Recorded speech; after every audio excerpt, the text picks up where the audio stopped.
మా latest videos కోసం మా ఈ తెలుగు న్యూస్ ఛానల్ సబ్స్క్రైబ్ చేసి గంట సింబల్ యాక్టివేట్ చేసుకోండి. రేపు మార్గశిర సోమవారం, చాలా మంచి రోజు. వర్కింగ్ డేస్లో మొదటి రోజు.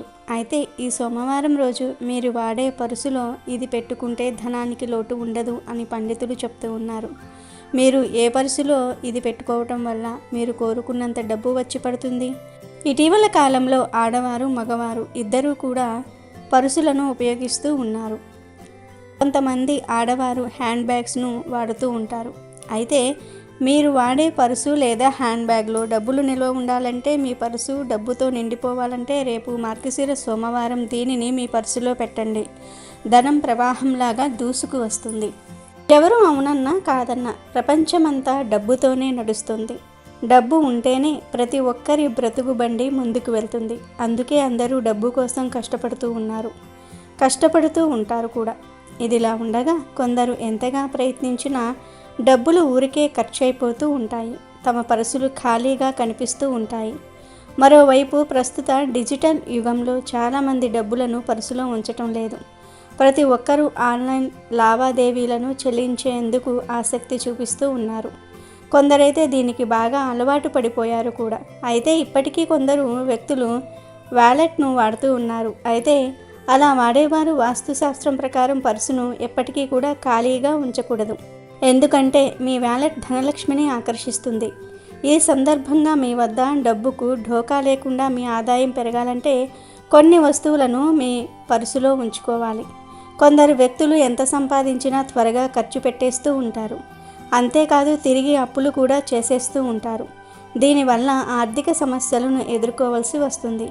ఈ సందర్భంగా మీ ఆర్థిక పరిస్థితిని ఎలా మెరుగుపరుచుకోవాలో తెలుసుకోండి. మీరు వాడే పర్సులో ఏ వస్తువులను పడితే అవి పెట్టకూడదు.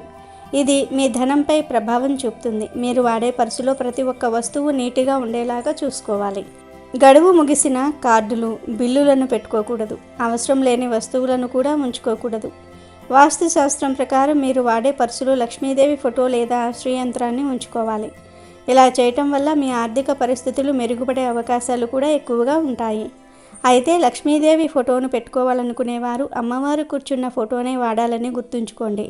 వాలెట్ అంటేనే డబ్బును నిల్వ చేయటం. అయితే కొందరి పర్సులు అప్పుడప్పుడు ఖాళీగా ఉండొచ్చు. అలా ఉండకుండా మీ పర్సులో వెండి నాణేలను ఉంచండి. కనీసం ₹1 నాణ్యమైనా సరే ఉండేలాగా జాగ్రత్తలు తీసుకోవాలి.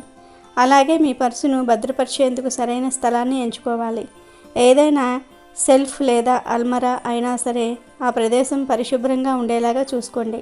అయితే ఎట్టి పరిస్థితుల్లో మంచం మీద లేదా డైనింగ్ టేబుల్పై ఎలా పడితే అలా విసిరివేయకూడదు. వీటన్నిటితో పాటు మీరు వాడే పర్సు రంగు విషయంలో కూడా జాగ్రత్తగా ఉండాలి. ఎందుకంటే వ్యాలెట్ కలర్ కూడా మీ డబ్బును ప్రభావితం చేయగలదు. మీరు వాడే వ్యాలెట్ ఎక్కువగా పసుపు, పింక్ లేదా బ్రౌన్ కలర్లో ఉంటే వాటిని వాడకండి. నలుపు రంగును కూడా వాడొచ్చు. అయితే ఎరుపు, నీలం రంగులో ఉండే పర్సులను వాడొద్దు. మీరు వాడే పర్సులో పాత రూపాయి కరెన్సీ నోట్ను ఉంచుకోవచ్చు. మీరు వాడే పర్సును చాలా జాగ్రత్తగా ఉంచుకోవాలి. అలాగే ఆడవారు కూడా తమ హ్యాండ్ బ్యాగ్ను ఈ విధంగా ఉంచుకోవాలి. ఇక మీ సంపాదన వృద్ధి చెంది మీ పర్సు డబ్బుతో నిండిపోవాలంటే రేపు సోమవారం మీ పర్సులో ఏం పెట్టాలో ఇప్పుడు మనం ఈ వీడియోలో తెలుసుకుందాము. అంతకన్నా ముందు మా విధి రాత గురించి ఒక చిన్న కథను ఇప్పుడు మనం తెలుసుకుందాము.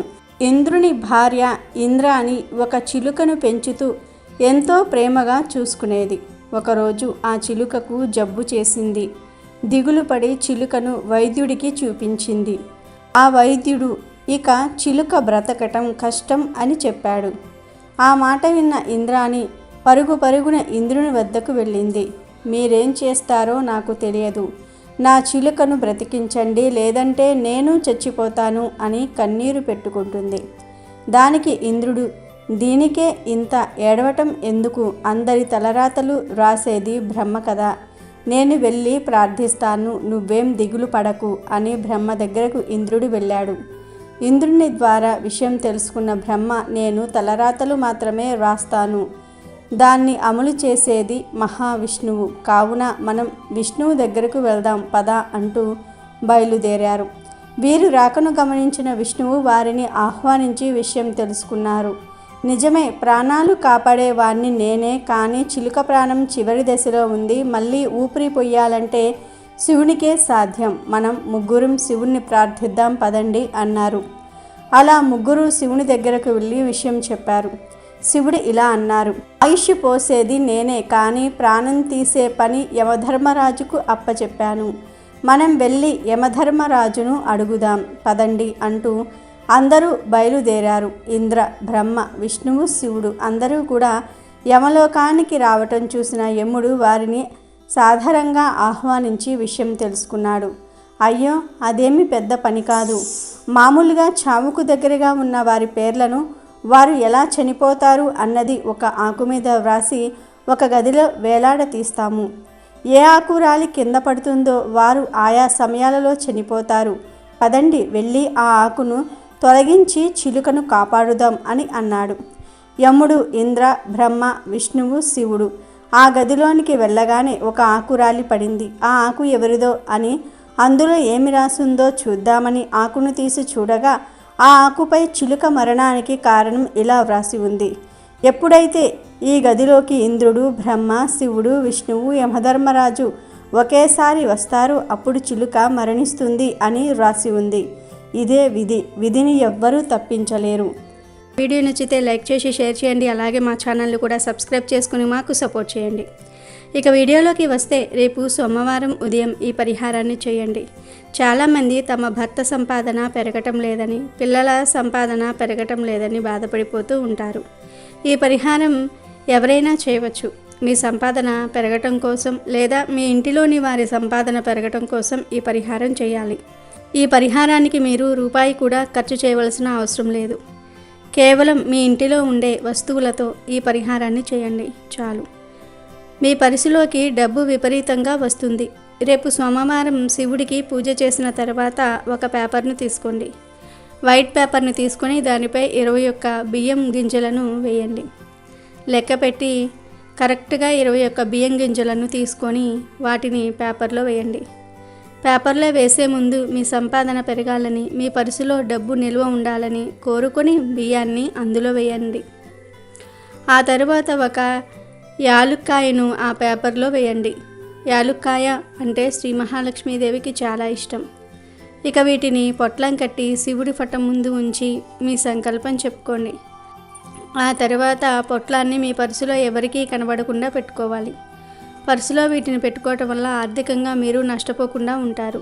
మీ ఖర్చులు కూడా తగ్గుతాయి. వీటిని ఎన్ని రోజులు అయినా సరే మీ పర్సులోనే ఉంచుకోవచ్చు. ఇదే కాదు, రేపు సోమవారం మీ పర్సులో ఇంకొక వస్తువు పెట్టడం వల్ల మీకు ఉన్న అప్పు సమస్యలు కూడా తీరిపోతాయి. మరి ఆ వస్తువు ఏమిటో కూడా తెలుసుకుందాము. పర్సులో ఎన్ని రకాల వస్తువులు పెట్టినా మీ దగ్గర ధనం నిలవటం లేదు అంటే ఈ ఒక్క ఆకును మీ పర్సులో పెట్టండి, తప్పకుండా మీకు అదృష్టం వరిస్తుంది. మరి ఆ ఆకు ఏమిటి అంటే రావి చెట్టు ఆకు. ఒక్క రావి చెట్టు ఆకును తీసుకుని శుభ్రం చేసి దానికి ఎరుపు రంగు దారం తీసుకొని ఆ దారానికి 11 చుట్లు చుట్టి ఈ రెండింటిని మీ పర్సులో కానీ లేదా మీరు డబ్బు ఎక్కడైతే దాస్తారో అక్కడ పెట్టండి. రావి చెట్టు అంటే సాక్షాత్తు విష్ణుమూర్తి స్వరూపంగా భావిస్తాం. ఇలా పర్సులో రావి చెట్టు ఆకును పెట్టడం వలన ఆ శ్రీ మహాలక్ష్మీదేవి యొక్క అనుగ్రహం కలుగుతుంది. మనకు తద్వారా ధనలాభం కలిసి వస్తుంది. అలాగే పర్సులో గోమాత చక్రాన్ని కూడా పెట్టుకోండి. ఈ గోమాత చక్రం పర్సులో పెట్టుకోవటం వల్ల ధనానికి ఎటువంటి లోటు ఉండదు. మీ ఆదాయం బాగుంటుంది, ధనవృద్ధి చెందుతుంది. పురాణాల ప్రకారం రావి చెట్టుకు ఎంతో ప్రాధాన్యత ఉంది. రావి చెట్టుకు కేవలం ప్రదక్షిణం చేయటం వల్ల కాలసర్పదోషం వంటివి తొలగిపోతాయి. ఇతర గ్రహ దోషాలు కూడా తొలగిపోతాయి అని మన పురాణాలలో చెప్పబడింది. పురాణాల ప్రకారం రావి చెట్టును కొన్ని భాగాలుగా విడదీశారు. రావి చెట్టు మూలంలో విష్ణువు, కాండంలో కేశవుడు, కొమ్మలలో నారాయణుడు, ఆకులలో శ్రీహరి మరియు కాండంలో సకల దేవతలు ఉంటారని పురాణాలు చెప్తూ ఉన్నాయి. మరి ఆదివారం రోజు తప్ప మిగిలిన అన్ని రోజులు రావి చెట్టుకు నీళ్లు పోసి పూజ చేస్తే సంపూర్ణ ఆరోగ్యం లభిస్తుంది. ఆ లక్ష్మీదేవి యొక్క కటాక్షం కూడా కలుగుతుంది. అందువల్ల రావి చెట్టు యొక్క ఆకును మీ పర్సులో పెట్టుకోవటం వలన మీకు అష్టైశ్వర్యాలు సిద్ధిస్తాయి, సకల సంపదలు, సంపూర్ణ ఆరోగ్యము లభిస్తాయి. మీకు అన్ని అద్భుతమైన ఫలితాలే కలుగుతాయి. కాబట్టి ఇప్పుడు మనం చెప్పుకున్న విధంగా గోమతి చక్రాన్ని అలాగే రావి చెట్టు యొక్క ఆకును మీ భర్త పర్సులో పెట్టినట్లయితే ఆయనకు ఎటువంటి ఇబ్బందులు లేకుండా దరిద్ర దేవత పారిపోయి లక్ష్మీదేవి యొక్క అనుగ్రహం కలుగుతుంది. రేపు మార్గశిర సోమవారం ఈ వస్తువుల్లో ఏదో ఒక వస్తువును మీ పర్సులో పెట్టుకోండి. ఆర్థిక పరంగా వృద్ధి చెందండి, ఆనందంగా జీవించండి. చాలామంది వివిధ రకాలుగా ఇబ్బందులు ఎదుర్కొంటూ ఉంటారు.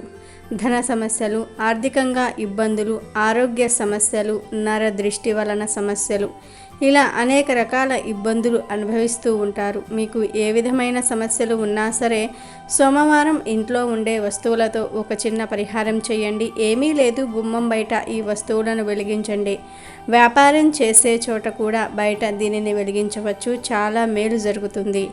ఇంటి దగ్గర లేదా షాపు దగ్గర ఎక్కడైనా సరే ఈ పరిహారం చేసుకోవచ్చు. ఈ పరిహారానికి పెద్దగా డబ్బు ఖర్చు చేయవలసిన అవసరం కూడా లేదు. అన్నీ ఇంట్లో ఉండే వస్తువులతోనే ఈ పరిహారం చేస్తాము. అసలు ఈ పరిహారానికి ఏం కావాలంటే 11 మెంతులు, 2 లవంగాలు కావాలి. 2 లవంగాలకు పువ్వు ఉండాలి. ఇక మెంతులు కూడా అందరి ఇళ్లలో ఉంటాయి. మెంతులు, లవంగాలు అద్భుతంగా మీ జీవితాన్ని మార్చేస్తాయి. వీటితో పాటు 3 కర్పూర బిళ్ళలు తీసుకోండి. ఎందుకంటే వీటిని కాల్చాలి కాబట్టి ఖచ్చితంగా కర్పూరం కావాలి. దానికి తోడు ఒక వైట్ పేపర్ కావాలి. అయితే ఈ పరిహారాన్ని చీకటి పడుతున్న సమయంలో అంటే సాయంత్రం 5 నుండి 7 గంటల మధ్యలో చేయాలి. ఏం చేయాలంటే ముందుగా లవంగాలు, మెంతులు, కర్పూరం తీసుకొని కుడి చేతిలో పట్టుకుని సంకల్పం చెప్పుకుని తల చుట్టూ 7 సార్లు తిప్పండి. 11 మెంతులు, 2 లవంగాలు, 3 కర్పూర బిళ్ళలు చేతిలో పట్టుకుని అన్ని బాధలు తొలగిపోవాలని, అన్ని ఆర్థిక ఇబ్బందుల నుండి బయటపడాలి, కష్టాలనేవి రాకూడదు అని సంకల్పం చెప్పుకోండి. సంకల్పం చెప్పుకున్నాక మీ తల చుట్టూ 7 సార్లు లెక్క పెట్టుకుంటూ తిప్పండి. అలా తిప్పిన తర్వాత వీటన్నిటినీ కూడా అంటే మెంతులను, లవంగాలను, కర్పూరాన్ని తెల్లటి కాగితంలో వేసి గుమ్మం బయటకు వచ్చేయండి. ఈ ప్రాసెస్ అంతా కూడా ఇంట్లో చేసుకొని ఆ తర్వాత బయటకు వచ్చి గుమ్మం బయట పేపర్ను, కర్పూరాన్ని వెలిగించి అవన్నీ కాలిపోయే వరకు ఉండాలి. ఇంటి గుమ్మం బయట ఎడమ పక్క లేదా కుడి పక్క ఎక్కడైనా సరే వీటిని కాల్చేయవచ్చు. ఇలా చేయటం వలన మనలో మనకు తెలియకుండా నకారాత్మక శక్తులు, దుష్ట శక్తులు బయటకు వెళ్ళిపోతాయి. అలా వెళ్ళిపోతేనే మన జీవితం బాగుంటుంది. ఎట్టి పరిస్థితుల్లోనూ ఇంటి బయటే వీటిని వెలిగించాలి, ఇంట్లో వెలిగించవద్దు. ఒకవేళ బాల్కనీ ఉంటే బాల్కనీలో వెలిగించండి, గుమ్మం బయట వెలిగించవచ్చు. ఒక్కసారి చేసుకుంటే ఫలితం వచ్చేస్తుందని చెప్పలేము, కానీ 1కి 4 సార్లు ప్రయత్నించండి, ఫలితం ఖచ్చితంగా వస్తుంది. ఎందుకంటే ఇది చాలా చిన్న ఉపాయం, ఈజీగా చేసుకోవచ్చు కనుక కనీసం ఒక 5 సోమవారాలు చేయండి. మీ జీవితం అద్భుతంగా మారిపోతుంది. అమెజాన్లో బెస్ట్ డిస్కౌంట్స్ కోసం వీడియో డిస్క్రిప్షన్లో లింకు ఉంది, చూడండి. అలాగే మా టెలిగ్రామ్ ఛానల్ సబ్స్క్రైబ్ చేసుకోండి.